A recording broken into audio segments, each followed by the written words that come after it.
Hello मेरे प्यारे भाइयों और बहनों, आज हम लोग बात करने वाले हैं टाइप्स ऑफ फंक्शंस के बारे में। देखिए, इसका ऑलरेडी एक क्लास हो चुका है जिसमें से हम लोग बात कर लिए थे कि फंक्शन किसे कहते हैं, है ना। इस सब चीज़ के बारे में जो बेसिक चीज़ था उसके बारे में हम लोग डिस्कस कर लिए थे।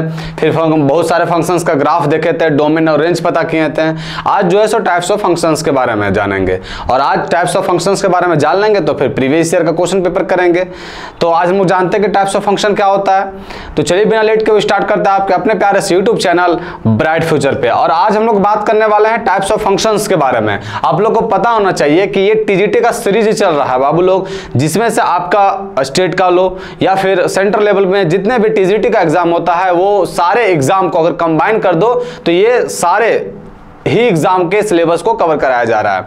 मीन्स आप अगर जिस चीज की तैयारी करना चाहते हो, जैसे मीन्स अब अगर आप बिहार टीजीटी की तैयारी करना चाहते हो, आप DSSB टीजीटी की तैयारी करना चाहते हो, यूपी टीजीटी का तैयारी करना चाहते हो, तो सबसे पहले क्या है कि उसका सिलेबस देखिए, क्योंकि ये सबसे बेसिक नीड होती है। अब मास्टर क्या पढ़ा रहा है वो आपको क्या पता है, वो आपको देखना है ना कि हमको पढ़ना क्या है। तो सबसे पहला बात क्या है कि आप सिलेबस देखिए, और सिलेबस जिस विद्यार्थी का डोमेन सब्जेक्ट मैथमेटिक्स है उसके बारे में बोल रहे हैं हम। अगर उसका सिलेबस देख लिए, सिलेबस को नोट आउट किए, और उसके बाद नोट आउट करने के बाद आप देखिए कि कौन सा टॉपिक जो है हमको कवर करना है। तो ये सारे मतलब ऑलमोस्ट सभी टीजीटी का सिलेबस अगर देखें तो ये चीज हम बताएं भी थे पहले कि ऑलमोस्ट टीजीटी का सिलेबस जो बाबू मैक्सिमम जो है ना सो सिमिलरिटी रहती है। कुछ टॉपिक जो है सो यूपी में अलग पूछ देता है, DSSB में अलग पूछ देता है, बिहार में अलग पूछ देता है, बट मैक्सिमम टॉपिक जो है सो एक जैसा ही रहता है। तो इसीलिए जो बाबू एक टीजीटी का सीरीज चला रहा है फ्री ऑफ कॉस्ट यूट्यूब पे, इसमें जो है सो सारे basic concept with previous year का क्वेश्चन पेपर विथ PDF के साथ प्रोवाइड करवाया जाएगा आप लोग को, है ना। तो चलिए आज हम लोग बात करते हैं किसके बारे में, टाइप्स ऑफ फंक्शंस के बारे में, कि फंक्शन के प्रकार कितने होते हैं। ये जो आपका फंक्शन क्या होता है, बहुत सारे फंक्शंस का ग्राफ, डोमेन और रेंज पता कर लिए थे। अब हम लोग बात करते हैं कि टाइप्स ऑफ फंक्शन कितने प्रकार के होते हैं, उसके बारे में जानते हैं, और फिर कुछ प्रीवियस ईयर का क्वेश्चन पेपर करेंगे, है ना। तो चलिए जानते हैं सबसे पहले क्या, टाइप्स ऑफ फंक्शंस के बारे में। कुछ तो आप लोग को बर्मा अगर कुछ सही होगा, अच्छा से पढ़े लिखे होंगे तो कुछ तो याद रहा होगा बाबू, है ना। फंक्शंस के बारे में, टाइप्स ऑफ फंक्शंस के बारे में जानते हैं। अच्छा, ऐप के चुंदी पर एन लिख दिए, ये फंक्शन का शॉर्ट तरीका है ना, जान लीजिए आप लोग भी। इन फ्यूचर में किसी को पढ़ाइएगा, शिक्षक बनने वाले हैं, किसी को पढ़ाइएगा तो हल्का सा शॉर्टकट तरीका अपना दीजिएगा, लेकिन साथ साथ में बोल दीजिएगा कि ये किसको रिप्रेजेंट कर रहा है, फंक्शंस को। तो सबसे पहला फंक्शन होता है 1-1 फंक्शन, है ना। 1-1 फंक्शन, 1-1 फंक्शन। अब ये 1-1 फंक्शन क्या होता है बाबू लोग, तो 1-1 फंक्शन किसको बोलते हैं, तो अ फंक्शन एक फंक्शन है, किस प्रकार, f such that a to b, f such that a to b is said to be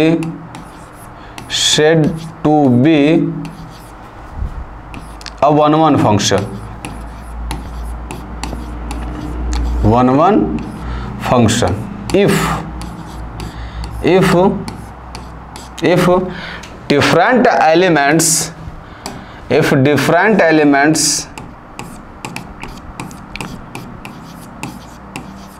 different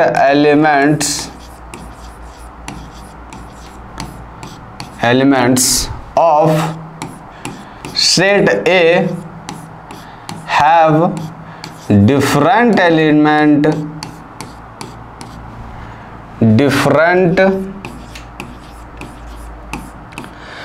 if different elements of set A have, और set A have छूट गया, set A have different image in set B, different image in set B, in set B।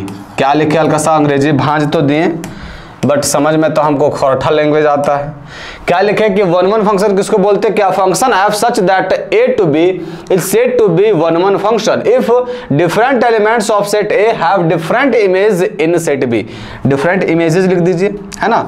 मतलब हम एक functions को बाबू क्या बोलेंगे, तो एक फंक्शंस को जो है सो हम लोग बोलेंगे कि ये फंक्शन वन वन फंक्शन है। कब, जब एग्जांपल के थ्रू समझिए, जब इमेज और प्री इमेज तो आप लोग को पता है, एकदम पता है। जैसे कोई फंक्शन है ए टू बी गया बाबू, यहाँ ए है और यहाँ बी ए कोई फंक्शन है ना। यहाँ से कोई फंक्शन डिफाइंड है f1 मान लेते हैं। इसके अंदर एलिमेंट है ए बी सी, है ना, ए बी सी, और इसके अंदर एलिमेंट है 1 2 3 और 4, है ना। ये हो गया सेट 1, मतलब एक फंक्शन हो गया। एक दूसरा फंक्शन ले रहे हैं हम जिसके अंदर है ए बी सी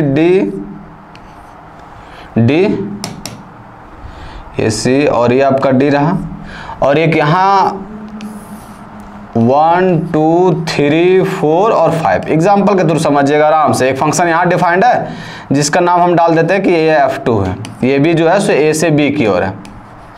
अब देखिए ये क्या कह रहा है, ये कह रहा है कि वैसे फंक्शंस को जो हम लोग वन वन फंक्शन बोलेंगे जब ए का सारा एलिमेंट का डिफरेंट इमेज हो सेट बी में। देखिए ये जो है ना, अगर कोई फंक्शन डिफाइंड है ए से बी की ओर, इसका मतलब ये सारा एलिमेंट का ये इमेज कहलाता है। ये जो है सो इमेज कहलाता है किसका, इस एलिमेंट का, और ये जो है सो प्री इमेज कहलाता है किसका, इस एलिमेंट का, है ना। मतलब ये है, ये प्री इमेज कहलाता है इसका, और इस एलिमेंट जो है ये इमेज कहलाता है इस एलिमेंट का। अब देखिए हम यहाँ एक फंक्शन बना रहे हैं, मान लेते हैं 1 से है, ये आपका 3 से है, और ये आपका 2 से है।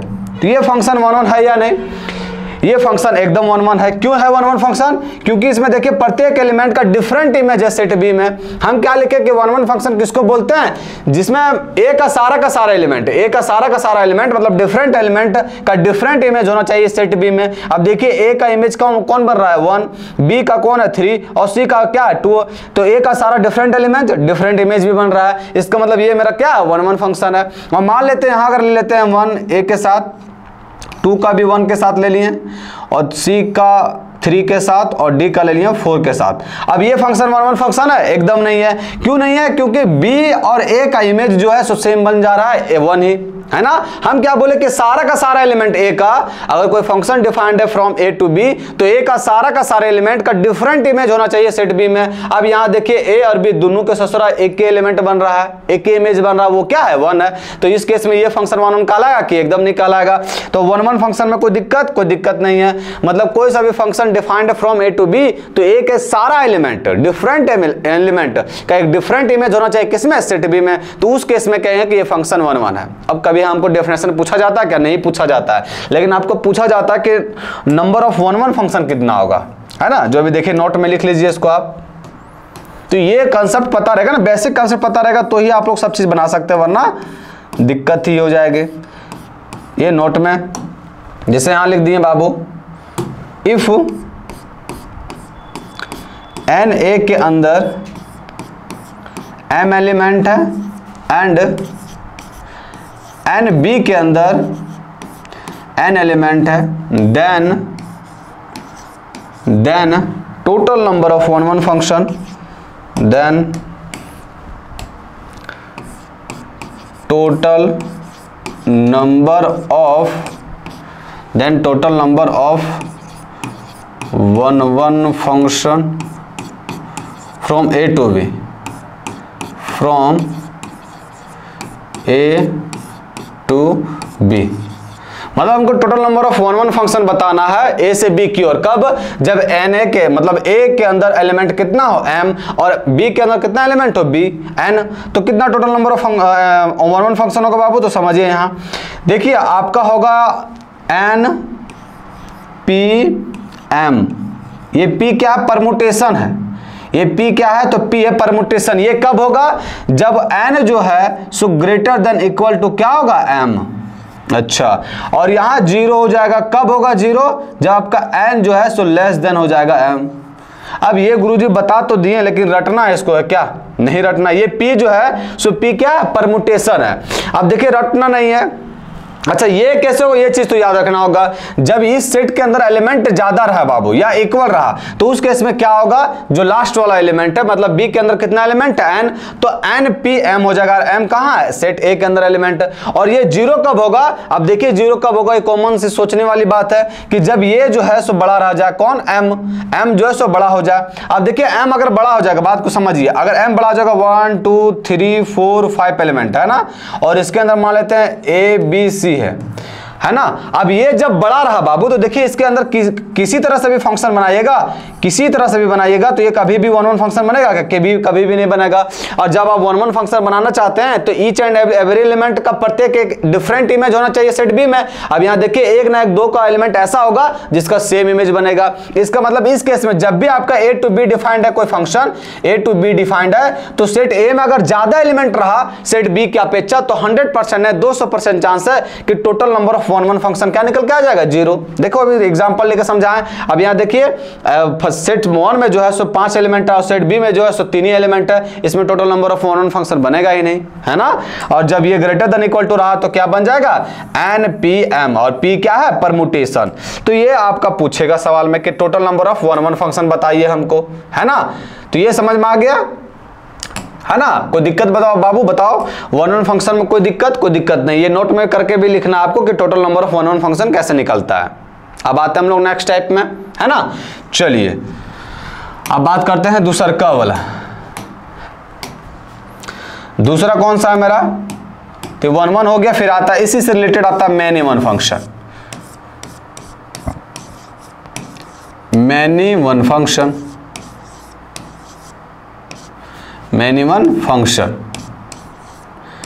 तो इसी से रिलेटेड आता है। जैसे नहीं होता कि एक ट्रू है, ट्रू और फॉल्स में एग्जांपल दिए बहुत बार आपको कि ट्रू फॉल्स में कोई सवाल पूछा जाता है तो आपको बता दिया जाता है कि वो फॉल्स नहीं है, तो 200% चांस है कि ट्रू है।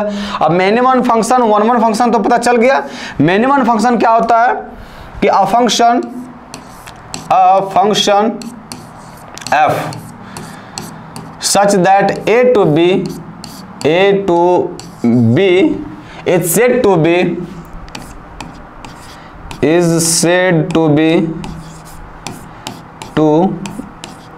be many one function, is said to be many one function if two or more elements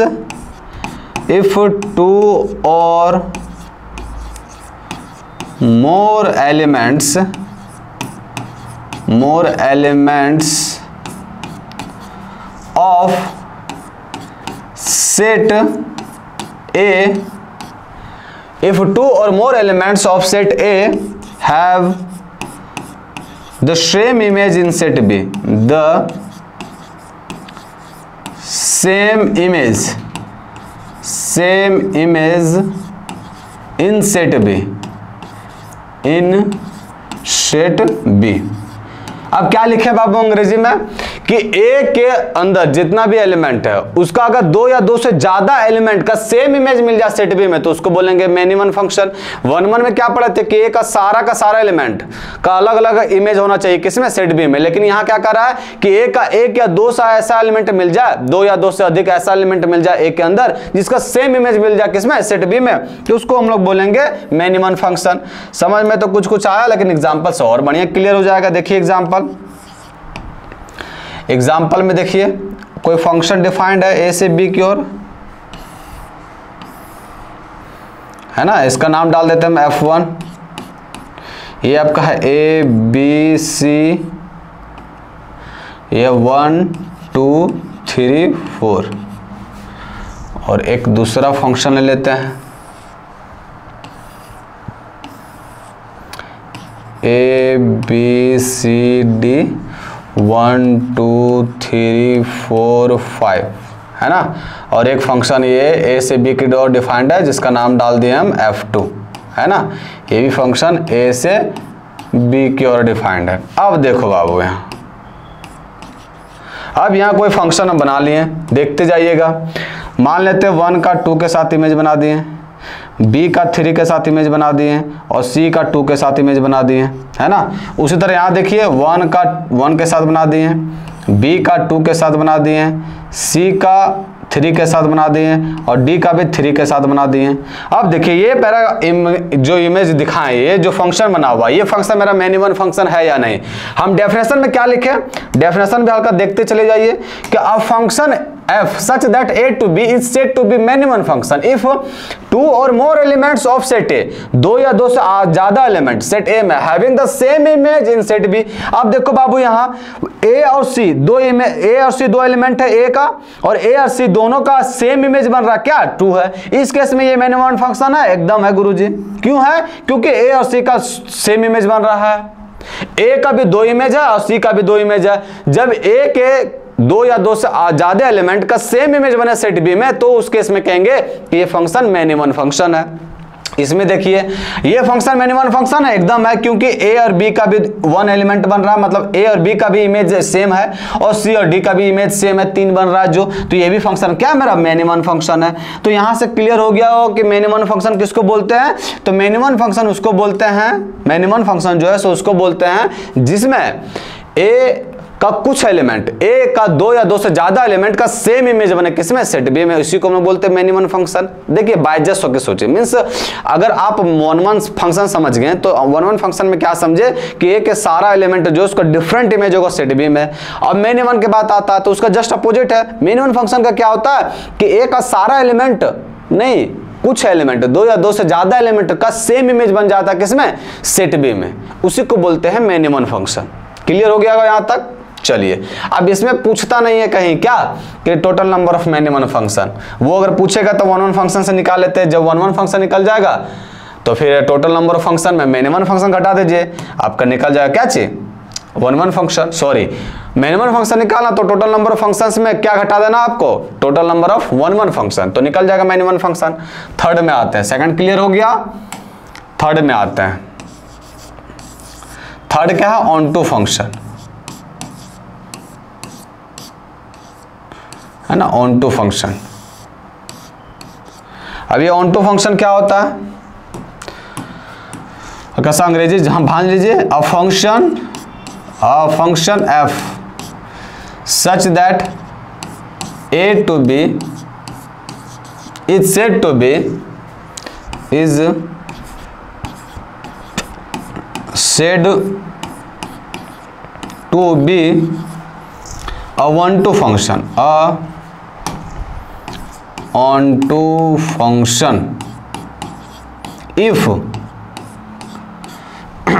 on-to function किसको बोलते हैं, क्या function f such that a to b is said to be a on-to function if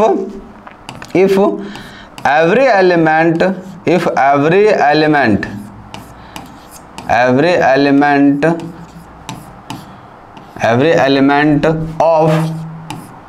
B, if every element of B have, if every element of B is the image, लिखिए, if every element of B is the image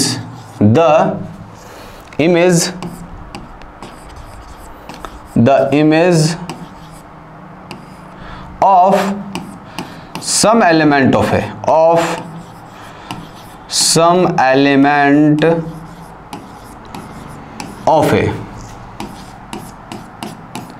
क्या लिखे बाबू, तो ये function f such that a to b is said to be on to function if every element of b, अब b का बारे में बात करते हैं, तो b का सारा element is the image of some element of a के कुछ एलिमेंट का इमेज होना चाहिए। देखिए एग्जाम्पल के थ्रू समझिए, मतलब b का सारा एलिमेंट किसी ना किसी एलिमेंट का इमेज होना चाहिए, तो ही केस में कहेंगे कि ये फंक्शन ऑन टू है।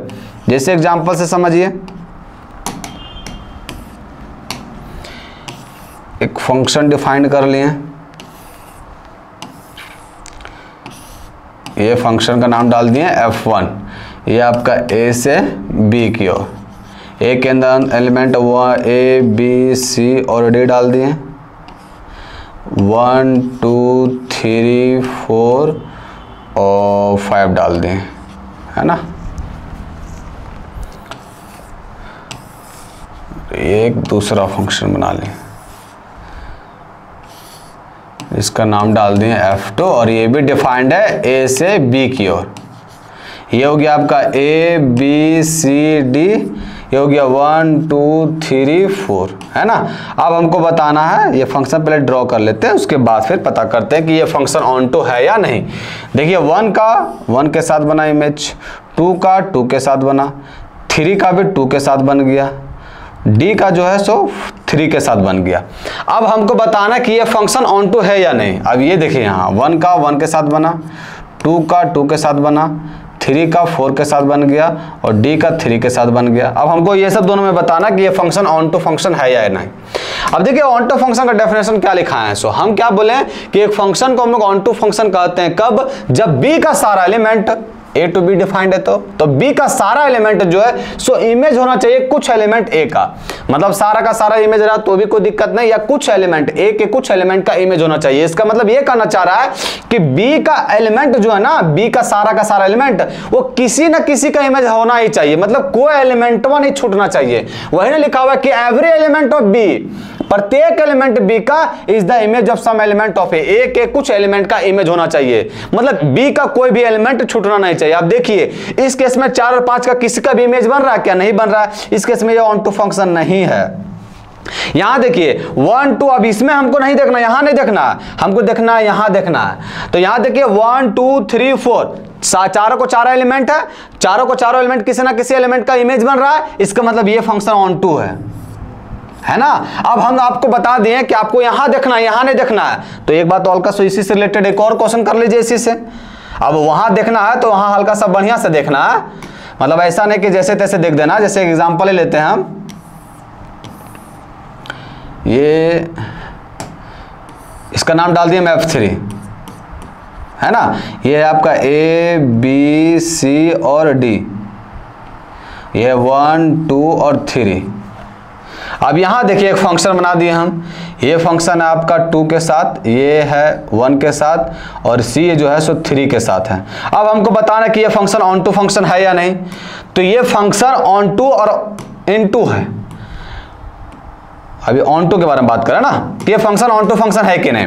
तो अभी तो आप बताएं गुरुजी कि ऑन टू फंक्शन उसको बोलते हैं कि जिसमें से B का एलिमेंट है, ये A से B की ओर डिफाइंड है ना, नाम भी डाल दीजिए A से B की ओर।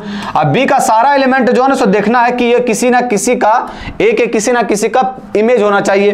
तो मतलब एक B के अंदर कोई सा भी एलिमेंट छूटना नहीं चाहिए, उसी को हम लोग बोलते हैं कि ये फंक्शन ऑन टू है।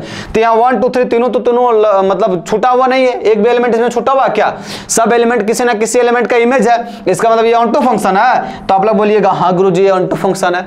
तो ना ये तो फंक्शन ऑन टू इनटू तो गोली मारो, ये फंक्शन ही नहीं है। क्यों नहीं है फंक्शन, क्योंकि अब ये फंक्शन का हम तुरंत आप लोग को डेफिनेशन बताए थे, अभी नहीं फर्स्ट क्लास में, कि प्रत्येक एलिमेंट जो है सो इमेज होना चाहिए किसी ना किसी एलिमेंट का, है ना, प्रत्येक एलिमेंट। अब यहां देखिए A तो बना रहा है 2 के साथ, B बना रहा है 1 के साथ, C बना रहा है 3 के साथ, लेकिन D तो एलिमेंट छूटिए जा रहा है। तो जब DA का कोई इमेज नहीं बन रहा है, इसका मतलब ये फंक्शन में नहीं है। ऑन टू और इनटू को तो गोली मारिए, ये फंक्शन ही नहीं है गुरुजी, क्योंकि D तो छूट जा रहा है। हम क्या बताते हैं, A का सारा एलिमेंट इमेज होना चाहिए, मतलब किसी भी एलिमेंट का, मतलब सारा एलिमेंट। फंक्शन बोलते किसको है, तो कोई सा भी फंक्शन A टू B की ओर डिफाइंड है तो हम लोग उसको फंक्शन बोलते हैं कब, जब A का सारा एलिमेंट का एक यूनिक इमेज होना चाहिए सेट B में, यूनिक इमेज सेट B में, तभी हम लोग बोलेंगे ये फंक्शन है। अब D का तो एलिमेंट में छूट गया, D का कोई इमेज नहीं बन रहा है, तो D का जब कोई इमेज नहीं बन रहा तो ये तो फंक्शन में नहीं है। तो कहां से हम बात करें ऑन टू और इनटू फंक्शन का, है ना, ये फंक्शन ही नहीं है। तो याद रखिएगा ये बात तो ध्यान में रखना आपकी, ऑन टू फंक्शन किसको बोलते हैं कि B का सारा एलिमेंट देखना है कि किसी ना किसी एलिमेंट A का इमेज बन रहा, लेकिन साथ साथ में ये भी ध्यान रखना है कि यहाँ A का कोई एलिमेंट नहीं छूटना चाहिए। अगर A का कोई एलिमेंट छूटा तो वो फंक्शन में नहीं कहलाएगा। तो कहां से कहेंगे हम लोग कि ऑन टू फंक्शन है या इनटू फंक्शन, समझ में आ गया। चलिए अब बताओ ऑन टू फंक्शन में कोई तकलीफ है, कोई तकलीफ नहीं होना चाहिए, आसान सा है ना। चलिए अब बात करें हम लोग 4th नंबर टाइप्स में, आते हैं 4th नंबर टाइप्स में। अब जैसे 1 1 का था मैनी 1, अब ऑन टू का है N2, है ना, ऑन टू का क्या है N2। तो N2 फंक्शन के बारे में जानते हैं हम लोग, N2 function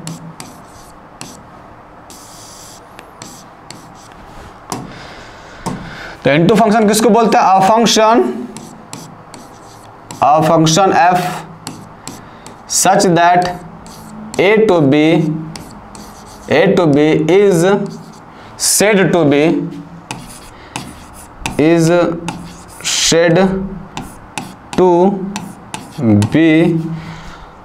a into function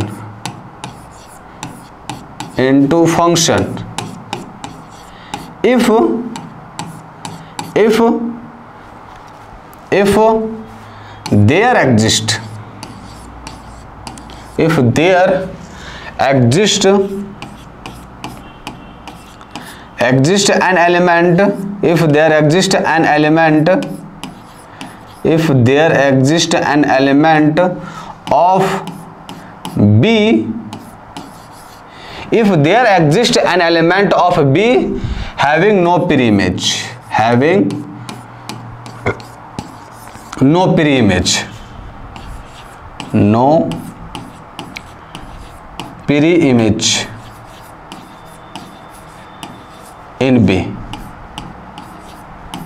in A।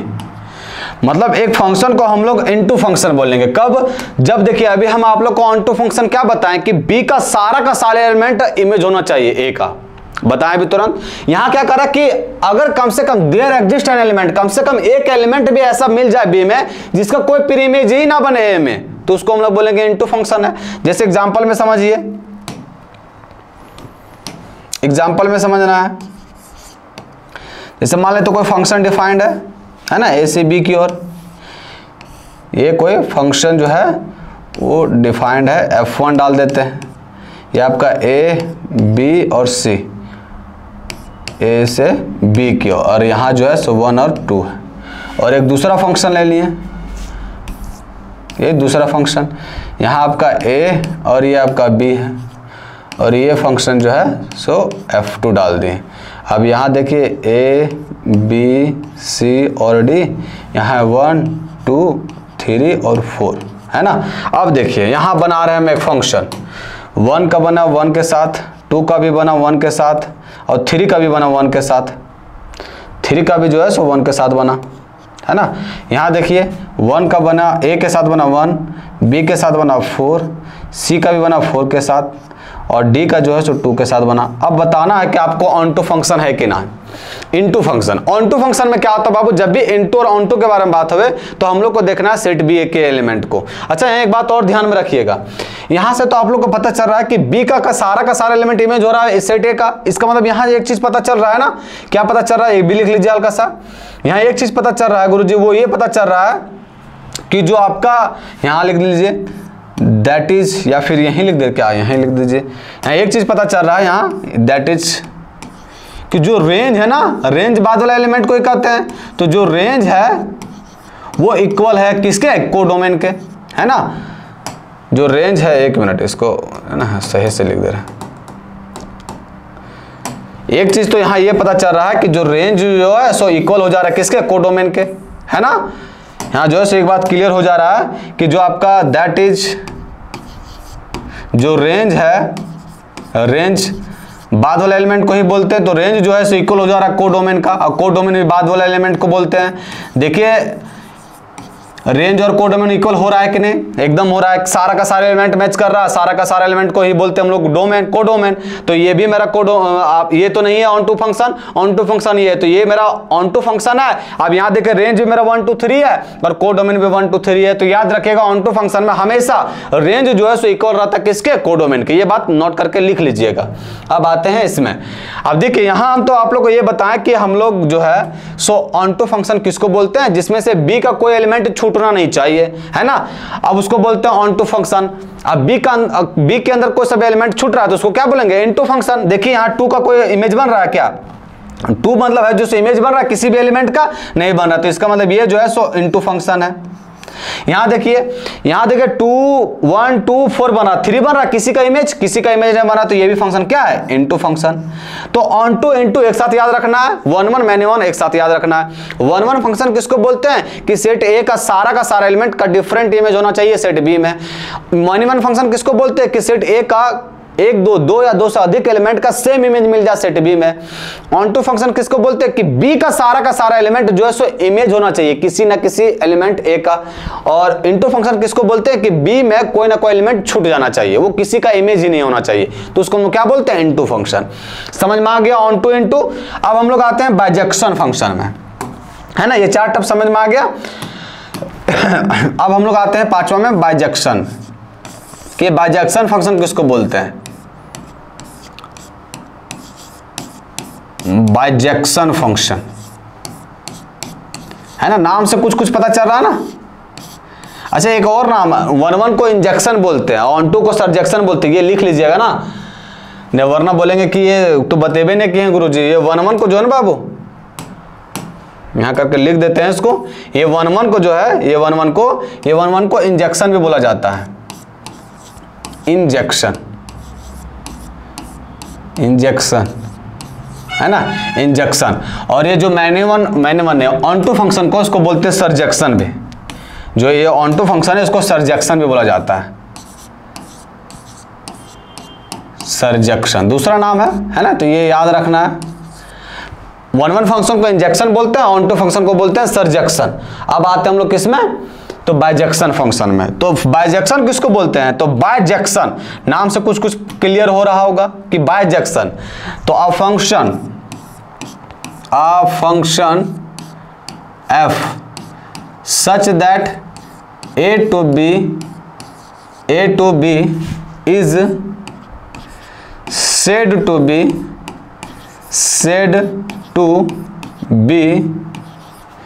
bijection function if it is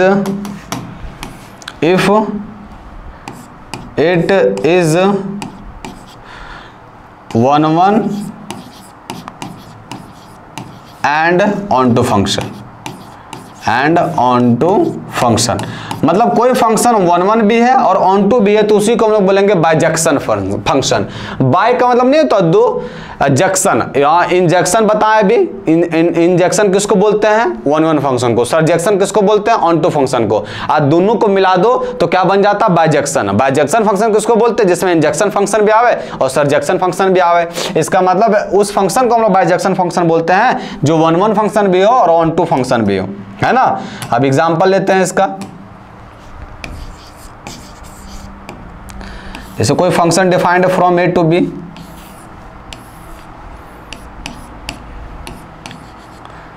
यहां से कोई फंक्शन डिफाइंड है ना, इसके अंदर ए बी सी एलिमेंट है और इसके अंदर 1 2 3 एलिमेंट है।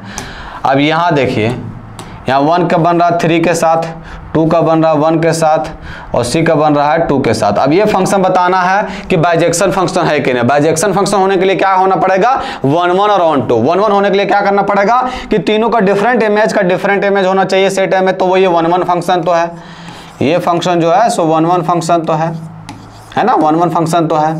अब ऑन टू फंक्शन के लिए क्या होना पड़ेगा कि बी का सारा एलिमेंट इमेज होना चाहिए किसी ना किसी एलिमेंट ए का, तो सारा का सारा इमेज है एकदम है, तो ये फंक्शन ऑन टू भी है, ये फंक्शन ऑन टू भी है। और जब ये 1 भी है ऑन टू भी है, इसका मतलब ये बाइजेक्शन भी है, ये फंक्शन जो है सो बाइजेक्शन भी है। जब ऑन 1 ऑन टू दोनों रहेगा बाबू, तो ये फंक्शन क्या होगा, बाइजेक्शन फंक्शन भी होगा। समझ में आया। अब देखिए यहाँ एक क्वेश्चन आता है, नोट में करके लिखना है इसको, कि कभी कभी पूछ लिया जाता है कि total number of bijection function क्या होगा। जैसे मान लेते हैं इफ एन ए। अब यहां एक चीज देख रहे हो क्या, कि जब भी बाइजेक्शन फंक्शन बनेगा बाबू, तब भी सेट ए के, मतलब कोई फंक्शन डिफाइंड है ए टू बी की ओर, हमको पता करना कि ये बाइजेक्शन, मतलब पता नहीं करना, हमको बोल रहे हैं कि ये बाइजेक्शन फंक्शन बनेगा है, तो 100% चांस है कि सेट ए के अंदर और सेट बी के अंदर जो एलिमेंट होगा वो दोनों में एलिमेंट इक्वल होगा। जैसे यहाँ देखिए, मान लेते हैं एन, देखिए यहाँ 3 एलिमेंट है ना, से इसमें भी 3 एलिमेंट है, इसमें भी 3 एलिमेंट है, तो एन ए के अंदर मान लेते हैं एम एलिमेंट है और यही एलिमेंट एन बी के अंदर है ना। then total number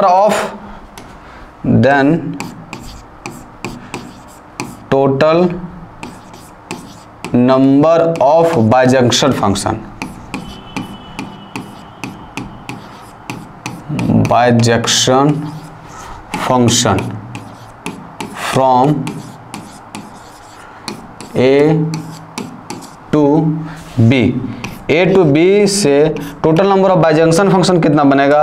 तो देखिए बाबू याद रखना है, क्या याद रखना है, एलिमेंट है कितना m, तो याद रखिएगा जब भी आपको टोटल नंबर ऑफ फंक्शंस पूछे, total number of bijection function पूछे, तो आपको देखना है कि ए सेट में या सेट बी में कितना एलिमेंट है, इक्वल एलिमेंट रहेगा, तो जितना एलिमेंट रहेगा बाबू उसका फैक्टोरियल कर देना है। यहाँ कितना एलिमेंट है, m फैक्टोरियल, तो m नंबर है, m एलिमेंट है तो m फैक्टोरियल कर देना, ये मेरा क्या निकल जाएगा, total number of bijection function.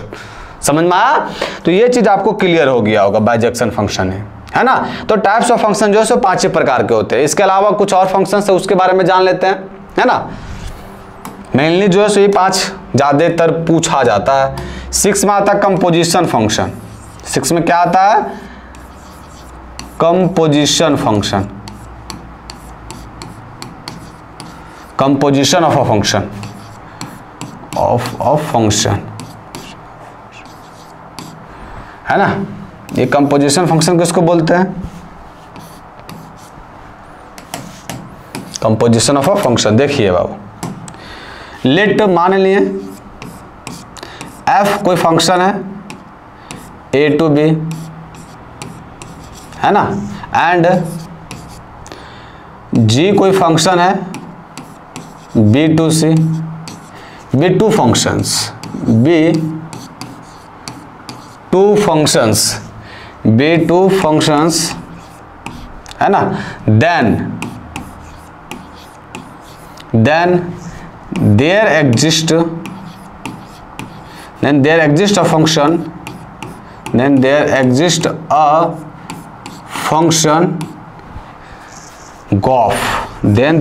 a function, gof, such that a to c defined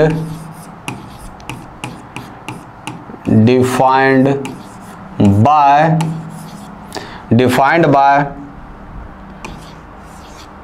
gof, defined by fog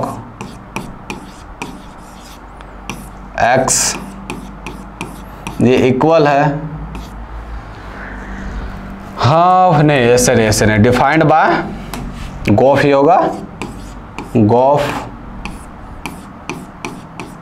ये इक्वल है f x for all x belongs to A, है ना। Called composition of a function, called composition of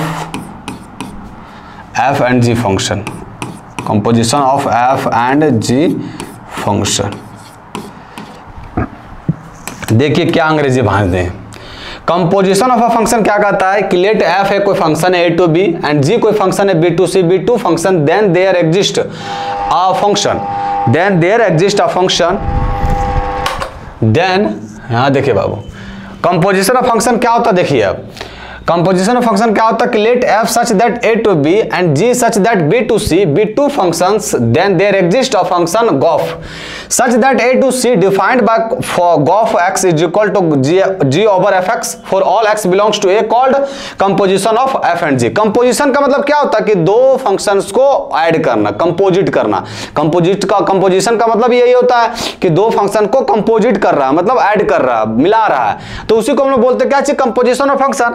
जैसे देखिए बाबू इसका graph diagram बनाना चाहे तो मान लेते हैं इसका डायग्राम देखिए कैसे बनेगा। सो कंपोजिशन ऑफ फंक्शन पूछ रहा है ना, मान लेते देखो बाबू यहां है कोई फंक्शन x, है ना। अब यहां से कोई फंक्शन ड्राइव हुआ f, तो ये फंक्शन क्या बन जाएगा fx, ये फंक्शन क्या बन जाएगा fx।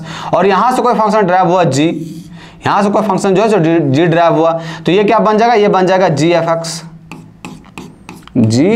बन जाएगा, है ना। और यहां से अगर कोई फंक्शन डायरेक्ट ड्राइव हो रहा है बाबू, तो ये बन जाएगा g ओवर f, है ना। इसी को ही बोल रहे हैं कि ये दो फंक्शन को जो है सो कंपोजिट कर दिया है, उसी को हम लोग क्या बोलते हैं, कंपोजिशन ऑफ फंक्शन। इसके अलावा इसमें जानने की आवश्यकता कुछ और नहीं है। कंपोजिशन ऑफ फंक्शन समझ में आ गया।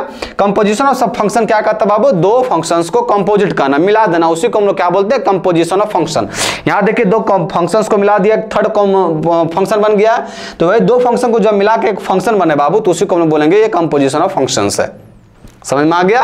अच्छा, अब एक लास्ट बच जाता है, कौन सा function, inverse of a function, है ना। ये 6-7 नंबर है, inverse of a function, inverse of a function.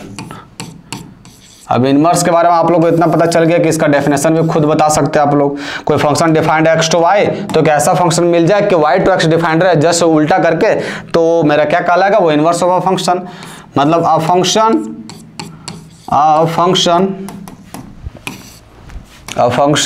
f such that x to y is defined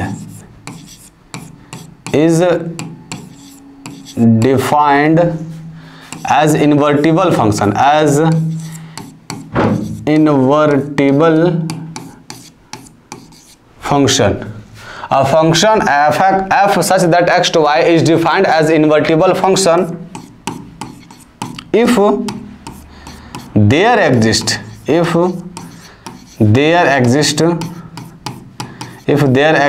function g, if there exists a function g such that y to x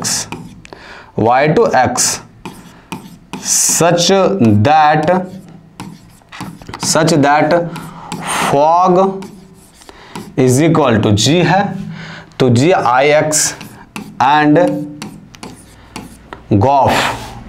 fog is equal to i y, है ना, i y। अच्छा, fog जो है g है तो y हो जाएगा यहाँ ना, यहाँ i y, और यहाँ जो है सो i x हो जाएगा, ये हो जाएगा i y और ये i x, सच दैट इस प्रकार। तो देखो क्या हो गया, इनवर्स ऑफ फंक्शन, क्या फंक्शन है such that x to y is defined as invertible function if there exist a function g such that y to x such that fog is equal to i y and gof is equal to i x। तो हम इसको क्या बोलेंगे, inverse of a function है। तब then f को हम लोग क्या बोलेंगे, g को, then g is called inverse of f, g is called inverse of f, g is called inverse of f and denoted by, denote कैसे करते हैं, and denoted by g inverse, है ना। तो मतलब वही बता बाबू, इनवर्स ऑफ अ फंक्शन क्या है, तो कोई फंक्शन मान लो बाबू डिफाइंड है ए से बी की ओर, तो एक ऐसा फंक्शन आप मिल जाए बाबू जो डिफाइंड हो बी से ए की ओर, तो उसी को बोलेंगे इनवर्स ऑफ अ फंक्शन है।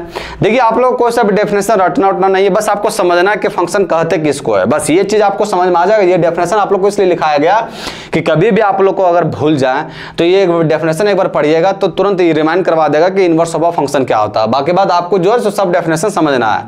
तो अब जितने भी टाइप थे आज कंप्लीट करा दिए बाबू फंक्शंस के बारे में। कल जो है सो हम लोग प्रीवियस ईयर का क्वेश्चन पेपर करेंगे, है ना। तो आज के लिए इतना है, फिर मिलते हैं कल। जय हिंद, जय भारत।